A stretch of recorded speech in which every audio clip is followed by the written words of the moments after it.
पांडवों ने 5 गांव जो मांगे थे कौरवों से, उनके नाम क्या हैं, ये कहाँ पर है? तो ये तो शायद आपको पता ही होगा। जो हस्तिनापुर था कौरवों पांडवों का राज्य, भरतवंशियों का राज्य, वो था मेरठ। मेरठ को हस्तिनापुर कहा जाता था। और यहाँ से लेकर के हरियाणा तक पूरी इनकी ज़मीन थी, इनका ही राज्य था। तो गाजियाबाद, जिसे गजप्रस्थ कहा जाता था, वहाँ इनके हाथी वगैरह बांधने का, महावतों के रहने की जगह थी। तो वहाँ से लेकर के और हरियाणा तक का जो जंगल का स्थान था, निर्जन स्थान पड़ा हुआ था। यहाँ कोई रहता नहीं था। यहाँ बड़े बड़े नागों का और राक्षसों का स्थान था, वे निवास करते थे। तो उसके बाद में जब पांडवों ने उनसे गांव मांगे तो वे थे पर्णप्रस्थ, तिलप्रस्थ, गजप्रस्थ, श्रीप्रस्थ और स्वर्णप्रस्थ। ये मांगे थे। फरीदाबाद, सोनीपत, पानीपत, खांडवप्रस्थ, दिल्ली ये भी रह गया, ये भी था इसमें। तो ये सब मांगे गए थे इनसे। तो जब उन्होंने, कौरवों ने मना कर दिया, लेकिन फिर समझौते के तहत उनको देना पड़ा, ये सब 5 गांव देने पड़े। तो अब ये विचार मन में आया कि यहाँ रहेगा कौन, यहाँ तो बहुत विषधर रहते हैं, असुर रहते हैं, तो कैसे इनको यहाँ से हटाया जाए। तो भगवान श्री कृष्ण की आज्ञा से नागराज तक्षक को बुलाया गया।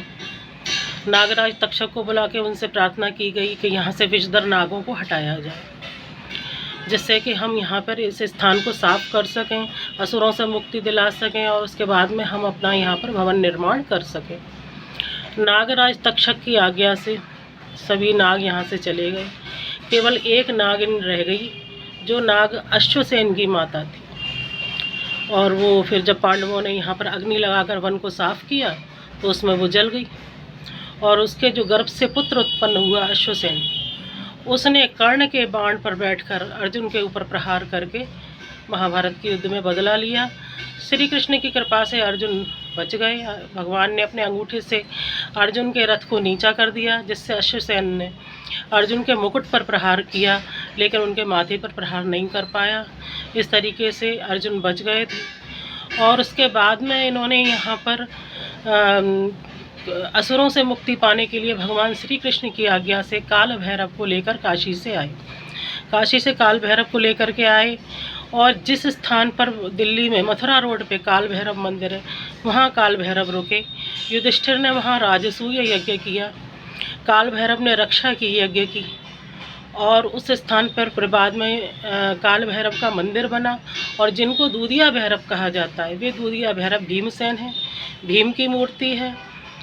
राजसूय यज्ञ करने के बाद में वहाँ पर असुरों से मुक्ति के बाद में महल बनाया गया, जो पुराना किला कहा जाता है, वो पांडवों का महल है।